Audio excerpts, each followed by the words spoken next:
There we This are. is Ta-da. the 350th video here on the Veil of Sound. And I thought, okay, 350, it's not quite an accomplishment, but it's at least something that we could celebrate. So I am very happy to have 1/5 of the newly reformed, or what means reformed. We'll talk about that. Neurosis here on the show. So Dave, thanks for joining. Yeah.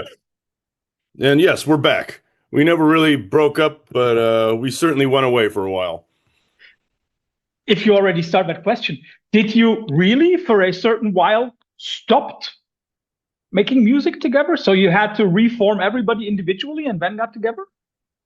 Yeah, we did. We took a long time off, but we all still communicated throughout that time.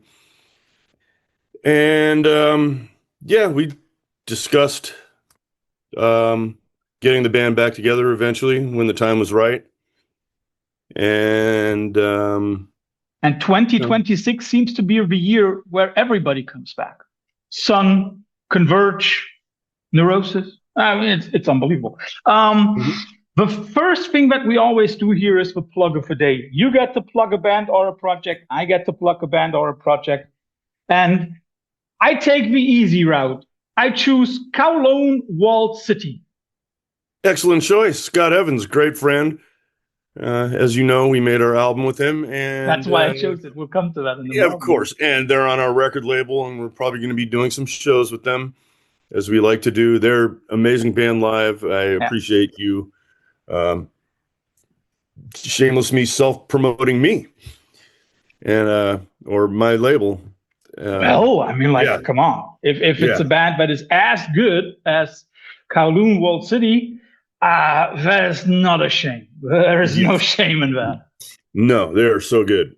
Yeah. And So, which band or project would you like to plug that you are not a part of?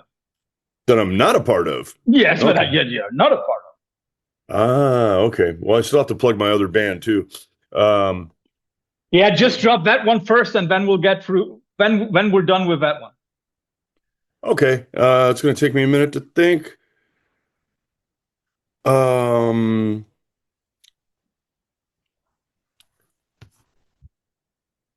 it's got to be my friend's band, Deathgrave. Okay, cool. I just saw them the other day, and I see them quite a bit. My wife and I are good friends with Greg and Fern, the guitar player and bass player. So we kind of do couples things together But sometimes. you don't go on stage together, do you? No, not that I wouldn't, but between Greg and Fern and me, that would be a lot of bass players. Because Greg's a guitarist from Deathgrave, but he's also a like bass player, a longtime bass player for Brain Oil, etc. Um, yeah, yeah, I just saw So, them the other day. They're a lot of fun. Andre, their vocalist, is just got amazing stage presence. He just kind of turns into a grim cartoon character and makes horribly contorted faces and pretends like he's peeling his body apart and eating it sounds or like gouging out his a mixture of eyes. Roadrunner and Gigi Allen. Yeah, yeah. So, Dave, I want to refer to the title of a record as an icebreaker. The title of a record is An Undying Love, a Burning, always mix it up. Sorry, my English. An It's a long Undying Love title for a too. Burning World. So, Yes. do you feel an undying love, or do you have anything where you say, like, okay, that is an undying love, or anything apart from family and band? Well, yeah, it's tough because it's all mostly music, but I mean, I do love all sorts of other forms of art. Okay. Um, I'm a social being. I love people, Okay. talking with people about things. I also like connecting with the world and finding out. Um, I'm interested in places and history. So my wife and I, we go out a lot on weekends and explore neighboring towns or get to know our own town better. We do a lot of walking. So I've walked almost every street in my town at this point, and it gives you a different perspective on everything. You notice details about things. You know, you're not just driving past a house, but you're looking at Yeah. houses and getting vibes from the neighborhood and noticing small things people do. I like it when people do interesting, fun, or funny things. Um, Which you impromptu. normally probably only see when you take a real look, right? Yeah, yeah. I live in a great town too. I live in a very hilly part of town, Mhm. and when they first made up all the land plots in the 1920s and 1930s, started selling off public land and turning it into private land and making land plots. The city of Berkeley said, we're not going to make the same mistake San Francisco did and just forcing a grid system on everything. So no matter how steep the hill is, it doesn't matter. All the roads have to be parallel or perpendicular, and screw people. They just have to walk up sidewalks this steep. Yeah, that So also in sometimes Berkeley, what they did is they made all the roads follow the natural contours of the hill. yeah, So there's gradual roads that kind of just circle wind up around all and the head towards the top. And in making the land plots, they um they kept a bunch of narrow future walkways as public spaces. So they created a system of sidewalks and stairs that go between houses. Okay. So in my town of maybe a little bit less than 200,000 people, there's about 131 public staircases or pathways, Okay. That's a lot. pedestrian paths. It's a lot, and I've walked them all. Um, Okay. and that's a really good way to get to know your town and just see interesting things. And it's funny how much whimsical stuff people will put up or artistic stuff, especially if they know their houses. Maybe a lot of people walk by it on paths. People put Yeah. out interesting objects or yeah, a lot of funny things. Um, I collect road signs, so I got a lot of in my backyard. We hung it all up on our our side of the fence. Our neighbors have ivy that creeps through the boards between the fence, and we're constantly cutting down the ivy. So once my wife and I had managed to find two or three road signs, we started putting them up on the fence to keep the ivy from growing through. And then Okay. Does it help? yeah, it does. And then once you've done something like that, you seem to find more and more road signs, or people are like, oh yeah, I found a road sign the other day, Dave. I grabbed it for you. So Yeah. now we got like signs of street names on it and no parking signs and street sweeping this day of the week signs. I've actually got three stop signs up.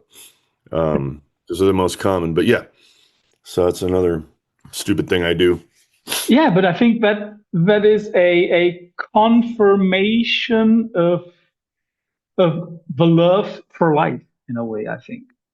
Yeah, And it's it true. also intertwines nicely with what I perceived, at least for me, as a certain kind of change of your band's name or the meaning of your band's name. Because I mean, like in the 80s, I venture to say it's probably a little bit also like an indirect state of a world address. Okay, so there is a lot of shit going on. And nowadays, when I listen to Neurosis, yeah, there is still a lot of shit going on, and you attest to that.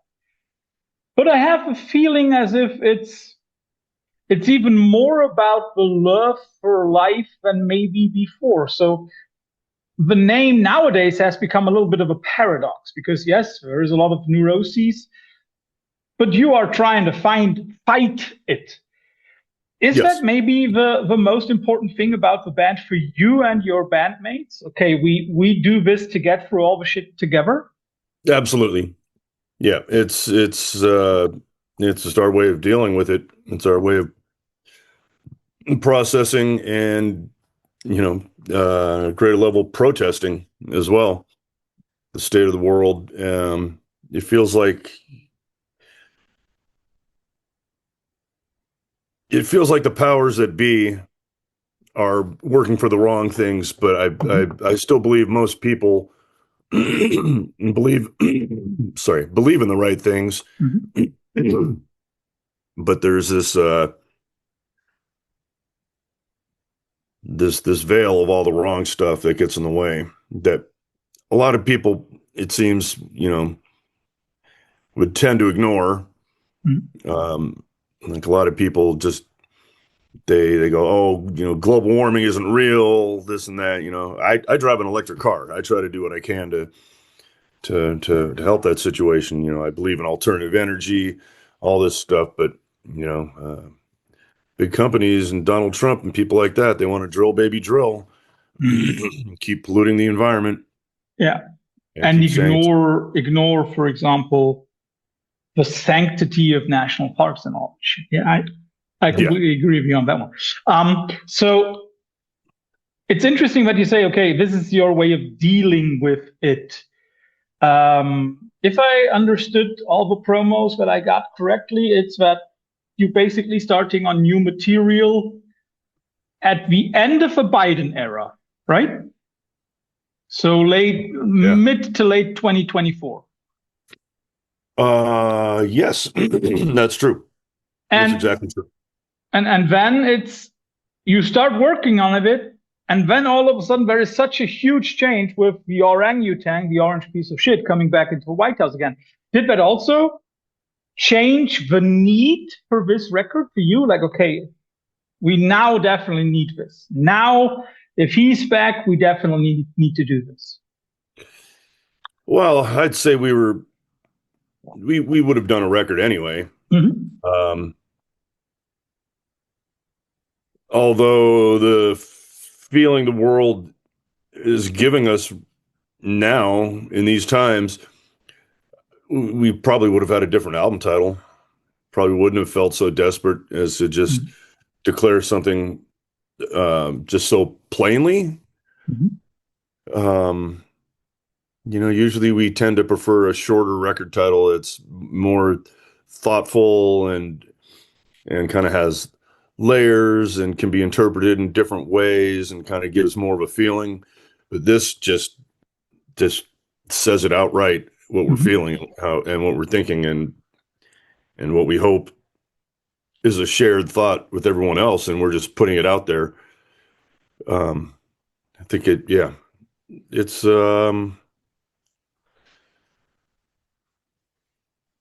I think in a lot of ways, we might, as a whole, be getting a little bit away from being completely separate in our own thing, and maybe getting a little bit more back into our punk roots. I think that's baked into it a little bit. I know people have said that, and I'm the same as anyone else. Like this kind of stuff, people say, "Oh, I think they're trying to do this here. I think they're trying to do this." This record feels more like this album. We don't try to do anything. Things just come out the way they do. We're just artists. We do what we do. If we write a mellower record, that's what we were feeling at the time, and those albums are great. And then if we're feeling pissed off at the world and want to just rage and scream about it, and then that's what we're gonna do. And I think that's definitely the mood we're in now. Um, Uh, it's also a way that, of course, we have to talk about it. This is your first record with Aaron as part of the band. right? And in a way, it's also like a circle closing, right? I mean, like you released a 7 inch or you released a Sabbath cover on one 7 inch, like what, 24, 25 years ago through Hydra Head. Right. So is this for you also in a way a full circle moment? Well, sure. Yeah, we've been friends with them a very long time. We played with ISIS before I think they had any records out. Um, and yeah, we he's just been a very good friend. We've played a lot of shows with Sumac. We've always admired him as a thoughtful and a very artistic person. He ran a record label. Um, he just and he's clearly got a huge emotional depth and emotional intelligence. and he, he was the only person right for the job. And clearly, you can see in the result, he fits with us. And we've gotten to know him so much better through the process as well. We stay with his family when we rehearse. We always go to his house and stay there for a long weekend and rehearse, or as it were, write and rehearse. Um, so we've gotten to be very close with him, and it just absolutely just from day one, it just completely fit. And there was no question about it. And let me guess, that's also one of the reasons why this fits so well. It's not the musician Aaron Turner, it's the person Aaron Yes, Turner. absolutely, And absolutely. I mean, Neurosis to me always was more or less a family on stage. And I'm very sure that whenever, hopefully sometime sooner than later, I see you on stages again, I'm very sure I will have a very, very same feeling. Yes. Um, is that maybe also one of the driving forces behind the band? The Our family love for each idea? other. Yeah. Yeah, of course. Of course, it just feels very special to make music with all my, brothers, as we call each other. Um, a lot of us have been through some hard times, and we've all been there for each other. Um, we all say "I love you" to each other all the Yeah. time. We take care of each other, and it's really uh, not day to day, but overall, it's like the most important things we do in our life is this band. And we also know how important this band is to other people. So, um, we say we do it for ourselves, which we do. If we were doing it for other people, then we actually would be doing them a disservice. I think by doing it for ourselves, we do the best to do it for everybody.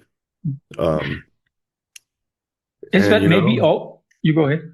oh yeah, I don't know where it comes from, but the well, it seems to be a never-ending well. We seem to be tapping the source more and more directly every time, and there is kind of this otherness about the band, like it's its own entity. Like when we're Mhm. playing live, when we're playing live, when we it's there's kind of an ego death experience. Like it's like Zen. So you're just Mm. completely in the moment. You become selfless, you become egoless, and it just is like pure experience. And you live in a world beyond thought. Mm. It's a trance-like state. Mhm. Yeah, it is something that is definitely also not only it's more or less obvious when anybody sees you on stage. That's true. Maybe that is also why the new record, and maybe also all Neurosis records, never sounded like the sum of their parts. It's not as if a new record sounds like Neurosis plus Isis or Neurosis plus Sumac, or you know what I mean. Yeah. It is always something undefinable. How do you get to that point when you write your stuff? Is it really so intuitive, or is there also some kind of quality control which says, okay, no, you've done that already on Through Silver and Blood, or you've done something like that already on Panopticon? How do you get to that point in your songwriting that it's really so much clearly Neurosis? Um, sometimes something comes out pretty fully formed and it just makes sense and we all click on it and it happens rather quickly and then we do a lot of refining. So all the little details, the keyboard parts, how we approach the vocals. Jason will suddenly something clicks, and after we play the song a million times, he'll go, "Wait a minute, what if I did this?" And then we have to stop, and he's like, "Hold on a minute, I got to chase this down." And he just sits there for a minute and goes, "Wait, can you play that riff again?" Then he sit there and go, "Oh, like this," and then we're all going, "Oh yeah, that's exactly what you should be doing." And then we didn't realize something was missing until somebody comes up with something better and goes, "Oh, hey, let's try it like this." So things are always kind of in a fluid state until we commit to it in the recording studio. There's even some last minute changes in the studio. Like, um, the song is never really always completely done, Mhm. but um, other times songs can completely change. And they could be like start off as like, I just want to write a really short song. Like, oh yeah, it's great. Sounds really great. Like, I got an idea. And then before you know it, it's a 12, 15-minute long epic journey with the intro and some other section and a breakdown. And then it does something completely different. Then it comes back in the end and has a big heavy part. We also see, we can look back and go, gosh, we really kind of do write to a formula a lot of the time, but it's not necessarily intentional, and we try to break our own rules sometimes. Um, but then sometimes you come up with an idea and you're like, oh no, we should do a little soft intro that then bam. So sometimes things change a lot. It's And you went interesting away. that you talk about a formula because when I am listening to a new record, I'm not listening to a band that in any way has a formula because I mean, like we have some parts which have really very sharp edges, some angular guitar plays, a lot of punkish elements. We've got the classic tribal drone stuff that you've always been known for, but we got also some kind of like electronic crowd rock going on. Could we say Yeah. that Neurosis in 2026 is almost anything goes? Yeah, and I would say that we definitely are honoring a lot more of our um like you said, krautrock tendencies. We've all got a deep love of analog synthesis, and yeah, we haven't really had like arpeggiated parts like we do now. Um, Last Light's got the repetitive kick drum dun, dun, dun, dun, during Yep. the intro. We never would have done, something like that, which could be considered techno-ish or something, maybe, but not in the Yeah. way that we do it. But it is a repetitive kick drum. I don't know. I guess maybe more industrial or something. I'm Yeah, not but I sure. know what you mean. Yeah. Yeah, but I like that you say krautrock because we definitely have seen elements of krautrock in some of our um, longer instrumental sections that kind of morph over time and lock into something. Yeah, we're all fans of krautrock, from the more organic can side of things to the repetitive noise side of things to definitely your Tangerine Dream synthesizer side of things, um, and and the other bordering music genres, like the heavy psychedelia of Hawkwind or something. Like, I I think a lot of that influence has found its way into our music Yeah. over time, or it was already there, and then we discovered Hawkwind, and we're like, oh, wait a minute, that's what we've been doing. You know, we didn't even realize when we first started doing the Tribes of Neurot, we're like, oh, it looks like a lot of other people are doing like weird experimental bedroom home electronic cassette 4-track recordings of just experimental stuff. We all knew about Throbbing Gristle and a lot of the other stuff that was going on, but we didn't realize how profoundly huge that scene was. And then we're like, oh, okay, well, this label Release has done a lot of stuff. So we all just gathered up all of our uh, home cassette recorded stuff, um, and sent it off to Relapse slash Release and said, "Hey, we do this kind of music. You guys like this stuff? Would you put out a record by us?" And they said, "Yeah, we'll just put this out." So like the first Tribes of Nura was actually just kind of meant to be a demo, and it was individual pieces by band members. None of it, like Steve did some, I did some, Noah did some. I think Scott might have done a piece. Um, so that was all actually just solo home recordings of our stuff. Um, and then we continued on that for a while, and we got too busy in our lives. It's been a long time since we've allowed ourselves Tribes of Nura, except for live. Live, um, I believe last time we did it was at a road burn. I'd say, yeah, I'd say if there's any chance of any more Tribes of Nura, it's probably just going to be a live set. Yeah, I'm just holding up a shirt. Yes. It's interesting that you mentioned so many things that I can attach to. Um, let's talk about the electronic synthesizer stuff. Um, I have a huge collection. I was more going into the Mr. Landis idea that I had when also again listening to the new record.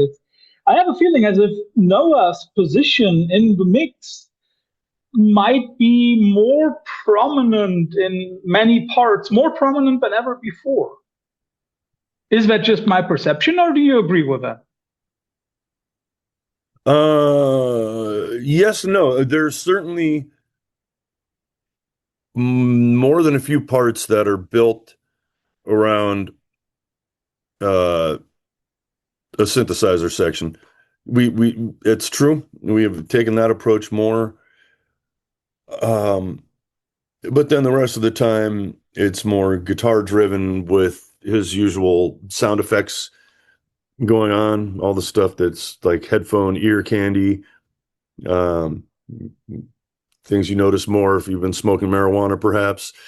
But Or you just listen to it 100th time, then you also fine. that's true as well. Yes, I no longer smoke marijuana myself, um, except at Roadburn. I seem to get stoned once every time I go to Well, Road. you're in Holland. What should you do, right? I know it's What true. is there to do? All right. But yeah, we did write some songs around synthesizer parts. Which, of course, again, then feeds into the krautrock idea. Of course, yeah, Yes. that totally makes sense. Yes. Um, you've spoken about some kind of vocal ideas, so I have to ask that: are you the first voice that we hear on the record? Um. Oh, that's Aaron and I together chanting. Yes. Oh, so but it is you and okay, so yeah, cool. Yes. Because I felt like okay, that's not Steve. No. Um, No. The we did it in a very robotic way the first time through with just a vocal sound.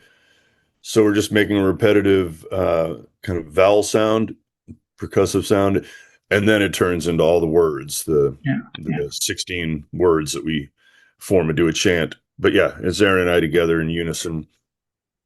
That is also something that I noticed and that I loved about Aaron on the record because I mean, like we have to admit, the guy is a very prolific person, a highly influential musician, but he has certain trademark characteristics.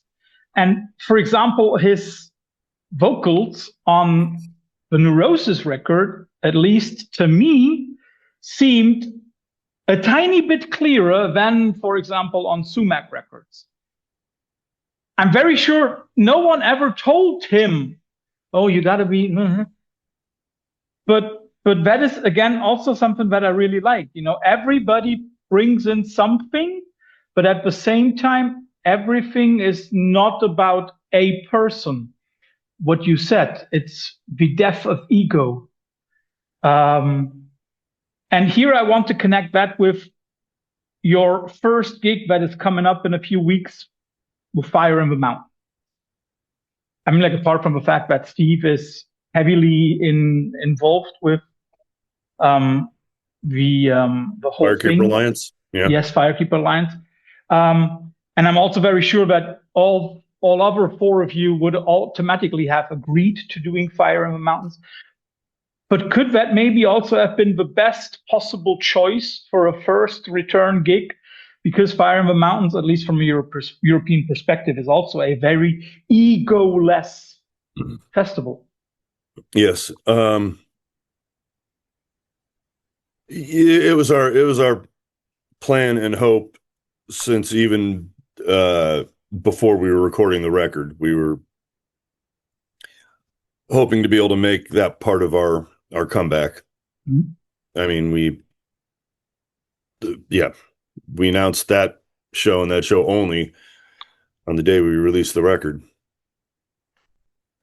So, And you haven't released any show announcements yet, but I'm very no, sure we can expect you to take the baby on tour globally, don't we? eventually, yes. Yeah, of course. So I mean, like Fire in the Mountains is just a couple of weeks away. How deep into preparations are you by now? Rehearsals, plans for set list? We've got the set list planned. Um, we're quite well rehearsed, but have more rehearsing to do just so we're beyond well rehearsed. Um, yeah, yeah. I mean, I'd say if we had to go on stage right now, we're pretty much ready. Cool. But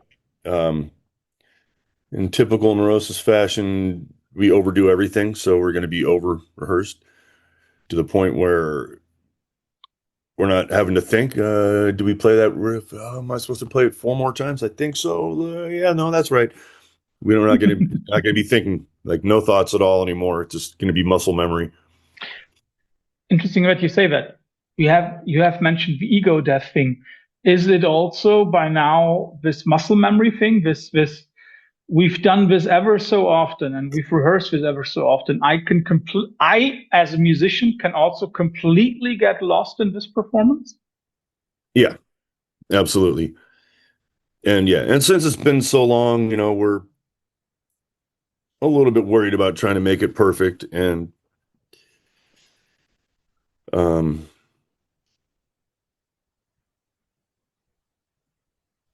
I'm very sure that your expectations that you set for yourself are automatically higher than any expectation that a person in the crowd can have. right. Yeah, we hold ourselves to a very high standard, and it can be really, really gutting. Um,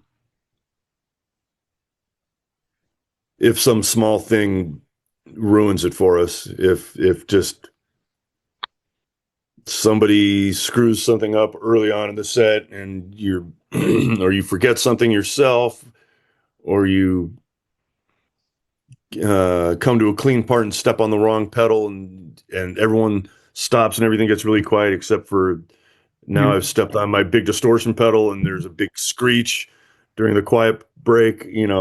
Things like that can really break your trance, um and we don't like that happening. So uh we just like to be incredibly well prepared. Do you think that if, let's say, for example, you step on the wrong pedal, you yourself step on the wrong pedal in one track at the Fire in the Mountains gig, do you think that the others would be angry at you, or is it just you yourself being angry with you? It depends. We might all laugh about it at the end of the set, or someone might have been like, why'd you do that, Dave? Messed me up. It could go either way. Okay. Um, Um, I mean, hopefully the air isn't so bad. But yeah, I brought my pedal board home from our last rehearsal because There's a strange buzz when I use this one distortion pedal, but turn my volume knob all the way down so that I do volume swells Mhm. with it. And if I play directly through that pedal, it's fine. But if I put it into my pedal board chain where I've got different loops happening, so I can Mhm. just step on one pedal and it adds that pedal to my mixture of everything else, then it adds a buzz. And I spent about 10 minutes at rehearsal trying to track it down, couldn't figure it out. So on the airplane, my big pedal board goes back from my undisclosed location in the Pacific Northwest where we rehearse at Aaron's place. And I bought a cable tester, and then I'm going to go through and check all my cables and repair the cables and make sure everything's perfect before our next rehearsal. And then I get to lug this big heavy pedal board back and stick it on an airplane and fly it up there, and hopefully everything's fine. But it's little details like that. But also that pedal board hasn't played a show in 8 years, so it's been sitting around for 8 years. It's definitely time for a spring cleaning on that. And I wanted to do that anyway, so I get to spend 4, 5, 6 hours tearing it all apart, putting it all together, velcroing all the cords down to make everything neat in case I'm on stage and need to unplug something and I don't want to have a big messy tangle of cables there. Last question about Fire in the Mountains, because I think that, at least to me, sometimes feels away. Um, One thing, a friend of mine already was at Fire in the Mountains, and he said one thing that he loved about it was the location. Um, is nowadays the location itself as important for Neurosis as, for example, the PA, the sound system, everything else, the lights? Is the location as important? Well, it certainly can be. Um, I mean, yes, yes and no. We can work with whatever we have. Hmm. Sometimes we might not like where we're at, or maybe Hmm. we don't like the city, but don't mind the venue, or we might have some perceived problem with the venue during sound check or something, or we just think, people working there are jerks or rednecks or something. And we can have all these preconceived notions, and then we'll go and have like the best set of tour or something Hmm. and be like, well, I don't know what happened there, but that was a great set, you know? Yeah. So that can happen, but also uh, for sure, I have not been to Fire in the Mountains yet. This is gonna be my first time as a uh, participant and as a fan. Um, but I know for sure, like a show like that, where you're on an Indian reservation and you're in the beautiful mountains, and just even outdoors. Some of my favorite shows have just been because I'm in Iceland during the summer and I'm playing outdoors and the sun Yeah. is setting. It's Yeah. just super beautiful, and it doesn't matter if it's just a parking lot with a stage and a bunch of vendors around. That could be completely magical in and of Yeah. itself. But yeah, I think for a show like this, um, the setting is definitely a collaborator with all the Mhm. bands playing. Yeah. It's part of the show, that's for sure. Mhm. And I've been told it's Um, very magical. Yeah. yeah, the same. My friend Joe also always is his eyes are glowing when he talks about Fire in the Mountain. Yeah. Um, Now, I also think that the upcoming shows are going to be really cool because everything around the record sounds very revitalized. You've said it yourself. You've never disbanded as a band. You've never split up. It's always a thing about, okay, this family sticks together. It just might need some time. But it seems and sounds very revitalized. Is that also one of the coolest things for you? Okay, like the baby is not only going through the cycle that we've always gone through, it's like bursting with energy. It certainly feels like it. I mean, yeah, we're happy to be back doing stuff together again. If people say they can hear it in the music, then they do, or we're all just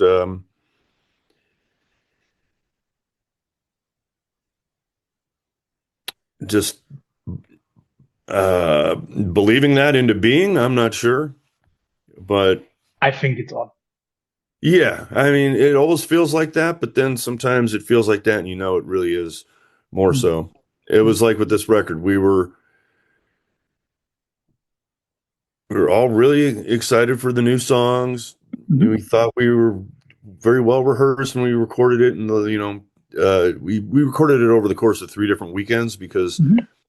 since we get together so rarely, it was too much to try to have an hour and 15 minutes or whatever worth of music all perfectly held in our heads and try to just go there in like 4 or 5 days and just record everything. So yeah, we did it over the course of several weekends, and every time we'd get back and have rough mixes, we're like, yeah, I don't know. We'd get together and someone would say, I think this is going to be a really good record. And then when we got Yeah, done mixing it, we were all just like, I think people are really going to like this. I think this is a pretty amazing album we've done. yeah. That is And not a question. no, That is and then we also, got that reaction. So I wasn't surprised, but I was, let's just say, very, very humbled by the response it's gotten.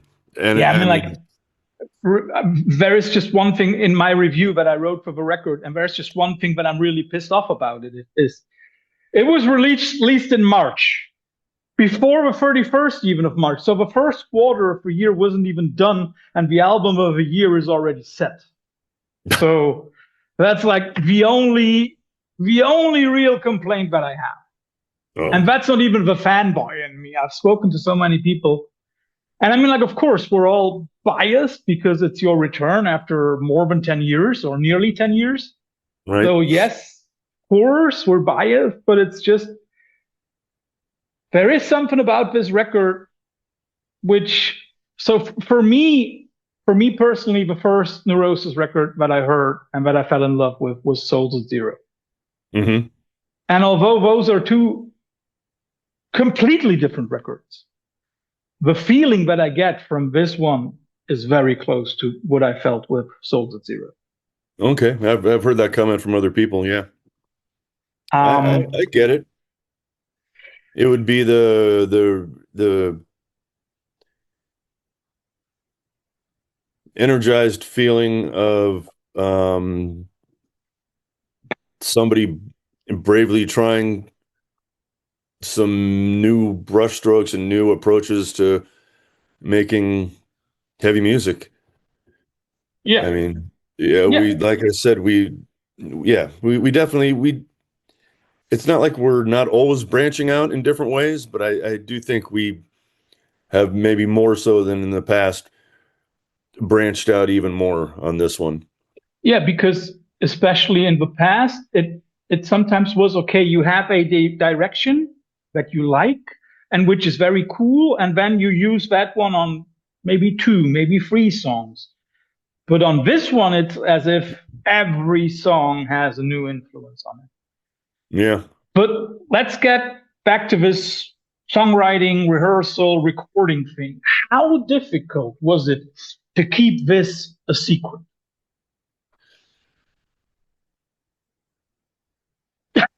Well, it didn't seem like it was that hard once it was out, but at the time it was tricky. It was tricky. People would wonder why I was leaving town so often. I just kept having to come up with different excuses.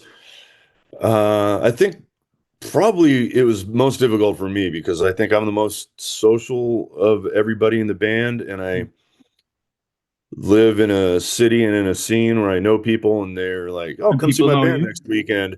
Like, "Oh, I'm gonna be out of town." Like, "Huh, you were out of town a month ago, weren't you?" Like, "Yeah." Well, where are you going? What are you doing? Like, I just got some stuff going on. Yeah, yeah. My You fifth know, grandma just has a new pet that I have to visit. yeah, you can only say that so often to so many friends, Mm-hmm. and people will start to get suspicious. Like, I've got a coworker who's or had a coworker. Everyone got laid off, but he's a guy that he's a musician. He plays in bands and stuff, and he knows everybody. He's part of the scene too. Um, and my common thing was every 3 weeks or so, I'd get off work 2 hours early, and Noah would come by and pick me up, and I'd have a suitcase, and we'd go to the airport together. Brian Ward is like, what, why? Like, yeah, no, man, yeah, me and Noah are hanging out doing stuff. Like, what do you, like, fucking Neurosis playing together again? What's going on? No, No, we no, have a new nothing like band. that. Nothing like that. But it's like, why is Noah picking you up every 3 weeks with you in a suitcase and leaving work early? You guys Yeah. like flying somewhere and doing something? Nah, well, yeah, Nah, just hanging out. we're just going fishing. Yeah, no, I mean, it was getting tougher and tougher. People were like, yeah, we had friends that were like, I think something's going on. I think you guys are getting Neurosis back together or something. And I would just have to say, look, I can't say anything. Which is already probably having said too much. Right. Yeah. So those friends of mine that did figure stuff out were very good at keeping it under That's wraps because good friends. yes. No, I even had one friend. I'll go back. It was Greg from Deathgrave. Uh, he said I think you got Neurosis back together. I was like, I can't say anything. He's like, you're out of town all the time. He's like, I think he's like, look, everyone kind of knows, Dave. People are talking in the background. You go away for weekends way too often. I'm like, I can't tell you anything about what's going on with anything. And then he said, I think Neurosis is back together, and that makes me wonder who's going to be the new second guitarist vocalist. I was like, whatever. He's like, I think you guys are getting back together, and I think you got Aaron Turner in the band. I'm all, no comment. He's like, So and I think Greg you is guys, Sherlock. oh my God. And then he said, I think you're probably making an album by this point too, because you've been going out of town for over a year now. I'm like, man, I can't say anything. This is like a month or so before the album came out. He's like, I think you guys are making a record, and I'll bet it's with Scott Evans. I'm just like, dude, Fuck you. Greg figured it out. It's And he's like, it's funny. don't tell me anything. Yeah, I just want to say that so that when it happens, I can say I knew it. Did he tell you that? Yeah, he even said that much.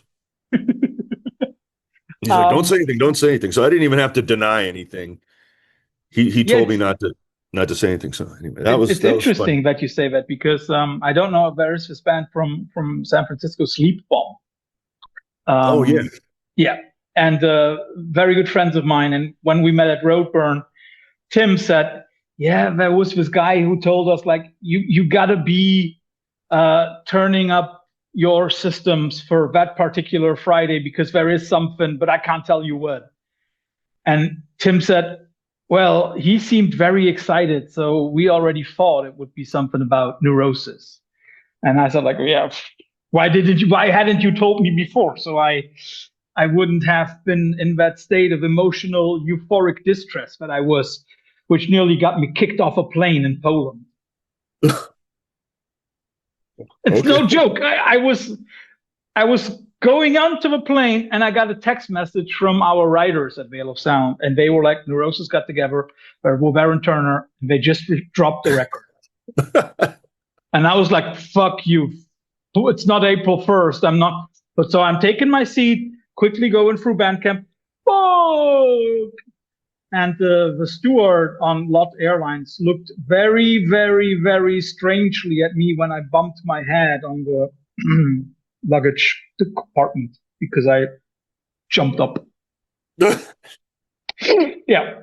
But no, Hysterical. it's one question related to keeping secrets. Do you think that having this record, of course, come out through New Recordings, was that a beneficial factor for keeping it secret? Probably. I imagine if we were on another label, someone at the label might catch wind, and there's no one at our label to let the cat out of the bag because we are the label. Yeah, But I mean, there's so many other things that we were worried about. We're going to blow it, but we vetted everybody. We said, can you really just, like the pressing plant, the record pressing plant, we had to have the order in before. I mean, I know the yeah, records didn't come out for like a month and a half after the digital release, but they've been waiting in line yeah, to get pressed for for months before. yeah. Of course. So we had to make sure, and they're like, no, we've dealt with secret releases before. We know record store day, everyone's got secret releases. Like, we know we know someone's gonna get in trouble if the word gets out. So everyone that was involved said they would keep secrets. We had to, everything was released simultaneously everywhere. So we actually um tracked someone through a friend of a friend who knew the person that's in charge of heavy music at Apple Music. So we were able to actually talk directly to that person and say, hey, this is a secret release. And they're like, oh, wow, Neurosis is coming out with a new record. Like, yeah, but you got to keep it. We know that someone there is going to know, but you have to keep it really secret. Like, okay, I can keep it secret from everybody else at Apple. I'll just make it my own little secret. So there was a lot of people. Yeah, I mean, there's probably 100 people that knew it was coming out months before, and everyone managed to keep it secret. So I actually think we got pretty lucky that no one said anything. But I think the closer it got, the more it didn't matter. We could just deny it, or I don't know. confirm. Yeah. But don't could we not also spin this a little differently? You are so positively surprised. I would like to spin it in the way of, doesn't it show how much this band means to so many people? Yes, yes, it does. I think that's also probably why no one said anything, because they were in on the secret and they knew how important the secret was and how great it was going to be to come out as a secret and not be like spoil the secret and say, hey, Neurosis has a new record coming out. It's going to be released on this day. Yeah, That Yeah, no one wanted to hear that. People just wanted to go, what? Neurosis is back together? What? It's You can get it now? yeah, yeah. It was a very clever way of doing things, and something we'll only ever do once. I don't think we'll ever bother with the surprise release again. Yeah, yeah, that's what Radiohead also said, and then they've been doing that 3 or 4 times in a row. Oh. Ah, yeah, I know Boards of Canada is making a lot of noise right now too. Yeah. Yep. Um, I have one more question before we come, no, two more actually, before we come to the quickfire round at the end. The first one is, I mean, like we all know that many of the Neurosis members come from a punk background, especially Absolutely. you. Oh no, Um, all of us, yeah, but you know absolutely. what I mean. You are the one that I always, within Neurosis, the one that most people would associate with punk. I mean, Currently like you're a still, nail yes. bomb. Come on, for Christ's sake. You played Yeah, live with the Cavalieros on stage. yeah, that's true. Amongst um, other things, yes. how do you feel about the fact that your Strength and Vision box sets are now sold for more than for $1,000 and more on the internet? It's not surprising. That's a That's cool something. answer. No, none of that stuff surprises me anymore. I know records are collectible. I mean, that box set wasn't cheap in the first place, but I mean, That's it true. got a lot of stuff with it. But yeah, nothing like that surprises me.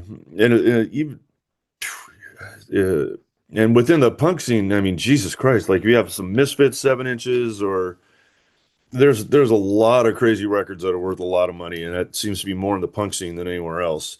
Although I know, like, whatever, if you have the Beatles Butcher Baby album cover or whatever, that'll get you tens of thousands of dollars. But Yeah, or if you have a yellow submarine, yellow vinyl Dutch edition with a misprint, yeah. yeah, Sticky Fingers, Rolling Stones with the zipper, Yeah. all that stuff. But yeah, I don't know. I've So it got some doesn't records. surprise you, but is it flattering or is it more like, I don't like it because it doesn't fit to my ethics?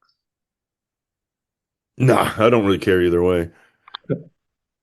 Um, record collecting's the thing, and that cat's already out of the bag. So I know that it's going to be whatever, and I know that if you're a broke ass punk rocker, you can go to Bandcamp and stream all the records for free, which is Which is maybe even more punk than we might expect. Yeah, I know what you mean. yeah, yeah, or buy And any of our, or actually do the Bandcamp pay what you want and just mm, download it for free if you want. mm. Yeah. What was the last vinyl or record in general that you really invested a lot of money in? Is there one where he's like, okay, that took No, me I don't no, do that. I don't buy collectible records. I get given them. I get given stuff that becomes valuable. even I, better, I think the Sleep Live at Third Man is probably collectible by now. probably. And Jason gave me a copy of that. I don't know. I've my whole life I've been getting records and I just keep them. I've got a friend that does Comet Bus fanzine. Mhm. I grew up with him, Aaron.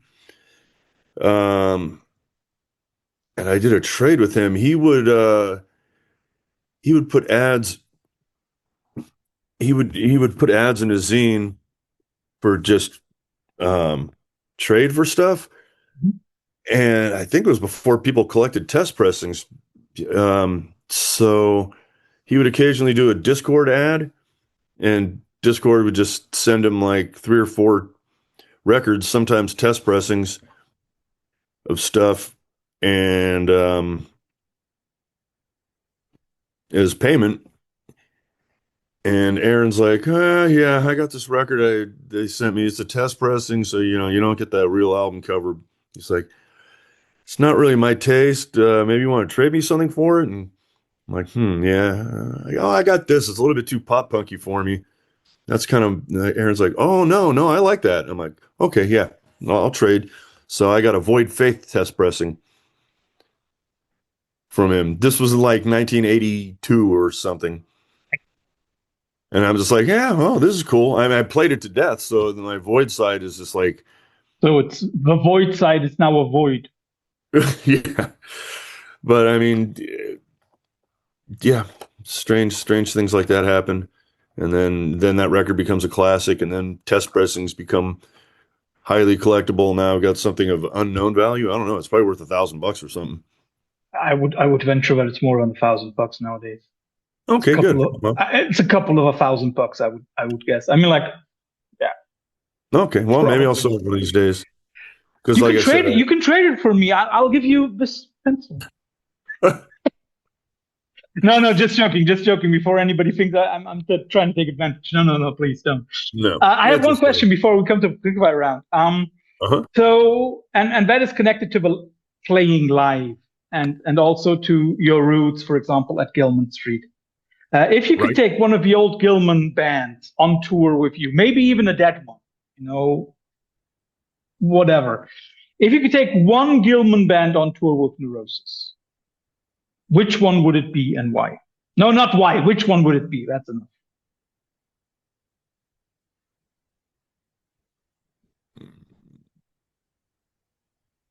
Yeah, it would have to be my old friends Dead and Gone. Uh, I love that band. I love that band, and they got back together and played one show about 4 or 5 years ago. No, it was after COVID. So like three, four Maybe years like ago. 3 years ago. Mm-hmm. Yeah, 3, 4 years ago. And I was out of town, and I missed them. Pissed me off. Oh, it was Um, probably when you were they've been going on tour somewhere with me with no one. before. Yeah. uh, yeah, I love Dead and Gone. They're one of my favorite bands. It was sad when they broke up, and they all still remained friends, and they got back together at one time. And boo, I wasn't there. I would love for them to get back together and play some more shows, and it'll be fun to tour with them. Their drummer Joey was my roommate for a long time. Okay.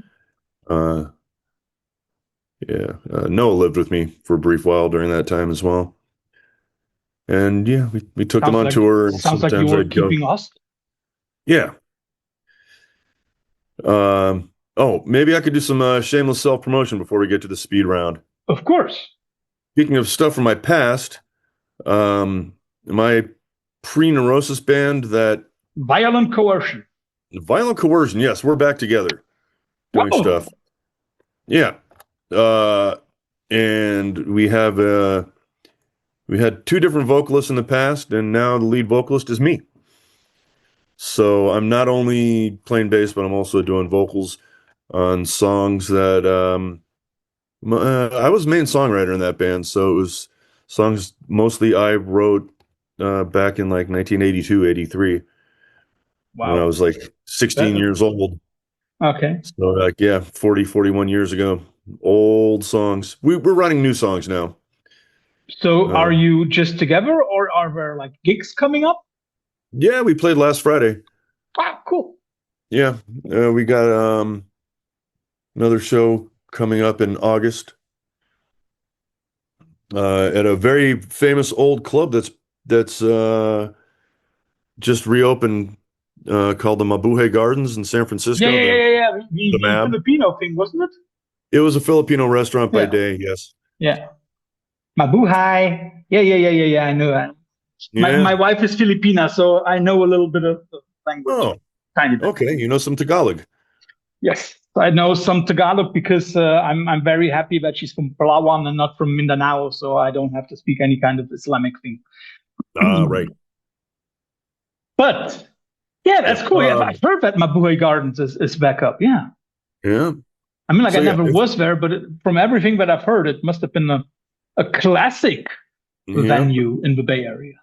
Yes. Yes. When I was very young, I bought a Devo bootleg live 1976 there. That was my probably my favorite Devo record because they were just a little bit more raunchy and raw than they later became. It was oh god, such a good recording of a good show. But back to the shameless self promotion. So yes, my old hardcore band Violent Coercion is back together, playing old songs and new with a slightly revamped lineup, uh, including Eric McIntyre, original guitar player for Attitude Adjustment. And we have an album out, and you can stream it for free on Bandcamp. We will put the link right beneath this video, so if everybody now says gotta listen to it, just in the show notes. But then, if we're already talking about other Dave at bands, will we get new Kicker stuff? No, Kicker kind of fizzled out, unfortunately. Well, yeah, I mean, like having a new Neurosis record that keeps my sanity. Thank you. Yeah. So, Dave, you've already mentioned it. A quick fire round at the end. You will always get two alternatives. You have to choose. Maybe give a short explanation for your choice. Let's start off with friends of yours, Converge. I'll give you their last two records. Love is Not Enough versus Hum of Earth. Which of these two do you like better? Oh, probably Love Is Not Enough, but that's Mhm, because that's one I've been listening to so much mhm, lately. But mhm. yeah, the new album's fire. Also, the surprise things. Yes. Um, Another band that for some reason or other I very often associate with with Neurosis is Sun. Don't know why, but my strange mind works that way. So I'll give Okay. you two strange, not too strange. I'll give you two Sun collaboration records, and you have to choose between Sun's collaboration with Ulver and Sun's collaboration with Scott Walker. So you decide. I've not heard the one with Ulver. So Yeah, that's is it transgressions, the transliminal, something like that. okay? 2000. Does it have like new Ulver style bouncy keyboardy stuff? Yeah, it is. It is not classic black metal. No, no, no, no, no. It's Yeah, more in the vein of where we are now. their Yes. electronic side. Yeah. I'm interested to hear that. I probably would like that better than the Scott Walker one. I love Mhm. Scott Walker's voice. It's strange enough on its own. It, it, it, it, it worked with Sun, but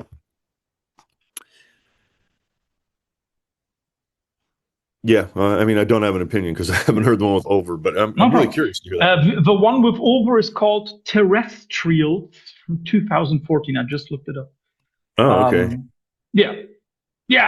I mean, like, I love all Sun records, but out of those two, I also like the Ulver more. Um, I can't even say why. Okay. Well, I'll Going listen back to it and to find out. going back to the old punk days, I'll give you some classic punk bands to choose. Discharge versus Amebix. Versus who? Amebix, this British hour Oh, band. oh, how dare you? I know. You can't make me pick. I I can't. I do. can't choose. You can't choose? Maybe that. Well, forced to pick. I'm gonna pick Discharge because I don't know that there would be Amoebics without Discharge. Yeah, Just that's because they're yeah. older, their influence reigns stronger because they're they're older. So their shadow casts further. But you know, both were a big influence on Neurosis, but I would say Amoebics are probably a bigger one, especially when Circle we first jerks, started. circle Okay. jerks versus bad religion. Oh, circle jerks all day long. Mhm. Harder, faster. Not the biggest Bad Religion fan, especially later stuff. I didn't I for some reason it rubbed me the wrong way. Oh, it's totally fine. I think that every band on this planet is able to evoke completely different feelings in completely different people. That's why you don't have to apologize. Right. No, and it's funny. I would say I don't like Bad Religion because they sound a little bit too poppy to me, like the vocals I or can I can something. see that. I could say that, but then I can tell you how much I absolutely love the Buzzcocks, absolutely love the Descendants, and I mean that those are poppier, I think. Buzzcocks, definitely. Descendants, yeah, because Milo's voice is a little. It just already sounds by nature a little nerdier than Greg. And a lot of songs about girls. Yeah, or fat, or wiener, or schnitzel. Oh yeah, yeah, and just toilet humor. Yeah. I think I already know your answer on the first one because you've been scratching your head ever so often. Dead Kennedys versus Black Flag. Black Flag. But I do love the Dead Kennedys. But yeah, Mhm. but Yeah, I mean, like, exactly. That's why I've I seen that. see. Yeah. You've spoken about your love for German krautrock. So, no, the German in me, of course, has to pick up on that. Harmonia versus Neu. And that's a Oh, mean one, I know. Tracks and Traces, Harmonia. Probably Harmonia. Harmonia is just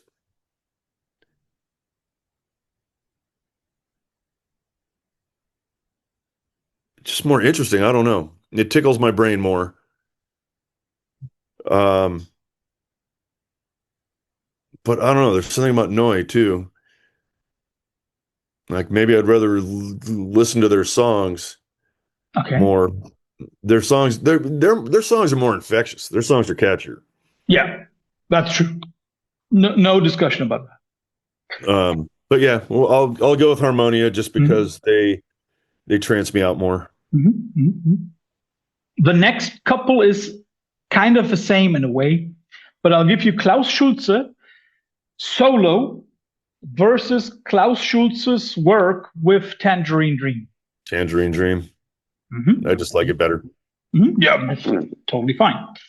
And the last one is an easy one for me. I always say that because I'm very proud, but I grew up, I think, 12 or 15 kilometers away from Cannes recording studio. So I'll give you Can versus Kraftwerk. Versus who? Kraftwerk. Oh, I'm a huge Kraftwerk fan. It's got to be Kraftwerk. Really? Yeah, I'm Computer biased. I World. admit I am biased. Of course I am. Yeah, But I understand. I understand because It's There is it's something just a in thing. I Kraftwerk. just listen to so much craft work. I don't listen to that much Can, but I mean, I get it. Can's a lot more experimental. That's what I was about to say. Kraftwerk is definitely more accessible. Definitely. Yeah, Kraftwerk was Kraftwerk invented disco. Yeah, nobody can deny that. Everybody, there are so many people who say, like, okay, I live close to Frankfurt, and the city claims to have been one of the birthplaces of electronic music and of, of, of techno. And I always say, like, no, it must be Kraftwerk. It must be Düsseldorf. As much Mhm. as being originally from Cologne, I have an inner hate for the city of Düsseldorf that I also am giving on to my daughter, but or a dislike. But I have to admit, what Kraftwerk did is undeniable, Yeah. undeniable. Dave, thanks for this really, really nice interview. I think we couldn't have picked a better person for the 350th one. And already No. say my hello to Jason because he's the last one from you guys that I still have to talk to. Oh, okay. Great. Well, I didn't realize you interviewed everybody else. Yeah, I had Noah, I Oh, had Aaron, we interviewed Steve, I think 3 times by now. So Jason is the last one. okay. Dave, enjoy the rest of your day. Your chance for final last words.